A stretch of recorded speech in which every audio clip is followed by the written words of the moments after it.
En fait, avec un battement de cœur, vous portez un système, vous portez un bracelet, un t-shirt, ça peut être n'importe quoi, et puis vous faites votre vie. C'est extrêmement simple et c'est extrêmement sécurisé puisque vous allez être authentifié en continu. Donc si vous prenez un équivalent par exemple avec des mots de passe, ça reviendrait à changer votre mot de passe toutes les 5 secondes.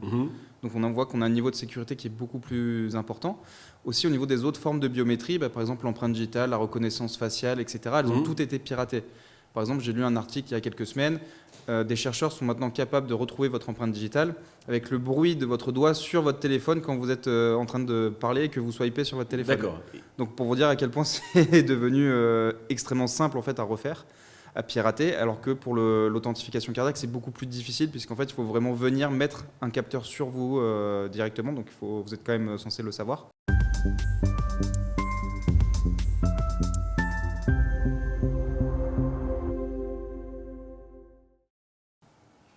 Bonjour, bienvenue sur Investir TV, notre émission Levée de fonds. Les entrepreneurs en recherche de financement viennent nous présenter leurs projets. Aujourd'hui, c'est Benjamin Vigneault, le fondateur de Cœurnet. Cœurnet qui permet d'authentifier, l'authentification biométrique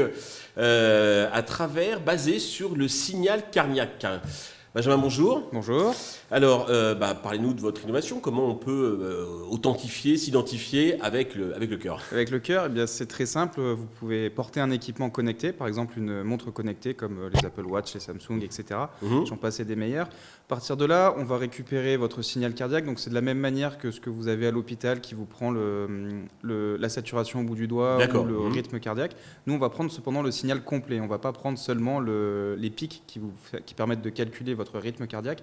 On va prendre vraiment l'onde complète. Et à partir de là, nous avons divers traitements en intelligence artificielle spécialisés pour vous reconnaître et pour certifier votre identité. Un peu comme on va avoir avec la reconnaissance vocale, la reconnaissance faciale ou l'empreinte digitale.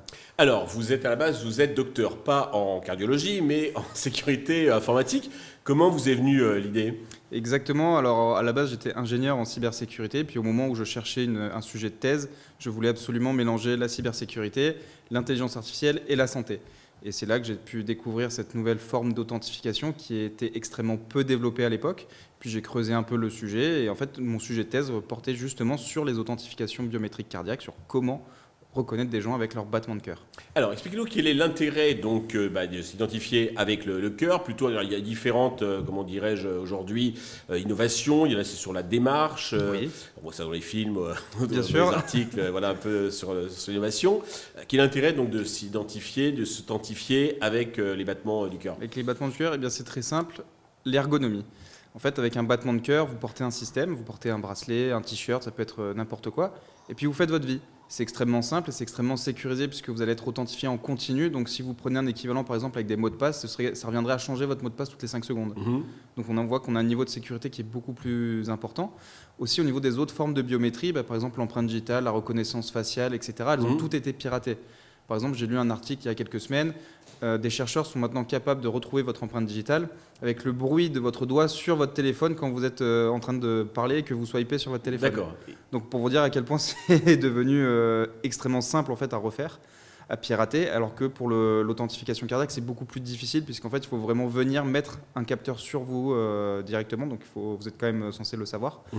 Et c'est-à-dire que physiquement c'est beaucoup plus difficile à attaquer que justement une empreinte digitale. Un micro à une petite distance ne permet pas de... D'accord. Non, parce que c'est pas le son, vraiment en fait il faut vraiment avoir un capteur qui va envoyer de la lumière dans votre sang et qui va récupérer la lumière réfléchie. D'accord, un peu comme on prend la fréquence cardiaque Exactement. avec l'iPhone voilà, c'est ça. ou les watch. C'est ça, et en plus il faut que le capteur soit suffisamment précis pour pouvoir mesurer un signal de bonne qualité. D'accord.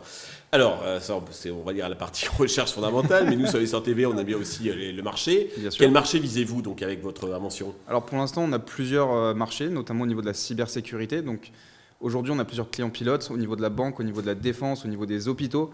En fait, il y a une norme européenne qui est passée il y a quelques années et qui est en cours de traduction en droit français, qui s'appelle la norme NIS2 et qui va imposer justement à tout un tas d'acteurs, les banques, les services essentiels, donc ça va être les hôpitaux, ça va être les centrales nucléaires, l'énergie, les transports, etc., de mettre en place un certain niveau de sécurité.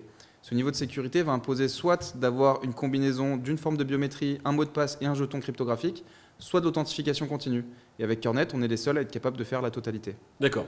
Alors, au niveau de votre business model, vous fabriquez du matériel, vous vendez vos technologies à des fabricants donc, d'appareils, de devices. Comment Alors, vous pour gagnez de l'argent? l'instant, on est en train de fabriquer notre propre hardware. On est en train de, justement, nos bracelets vont pas tarder à sortir. D'accord. On a déjà les premières cartes, on est en train de les finaliser. Le but, c'est d'avoir un démonstrateur dans 2 semaines à Vivatech. C'est plus intéressant que de vendre la techno à des gens qui font déjà des bracelets? Effectivement, en fait, ça nous permet surtout de pouvoir mettre les capteurs de bonne qualité dans le système, chose qu'il n'y a pas forcément dans d'autres intégrateurs. Puis surtout, ça nous permet de pouvoir faire la démonstration à grande échelle, de pouvoir maîtriser l'ensemble de la chaîne, ce qui est intéressant, par exemple, pour la défense ou la banque, puisque ça nous permet d'être certifié, d'être souverain entièrement.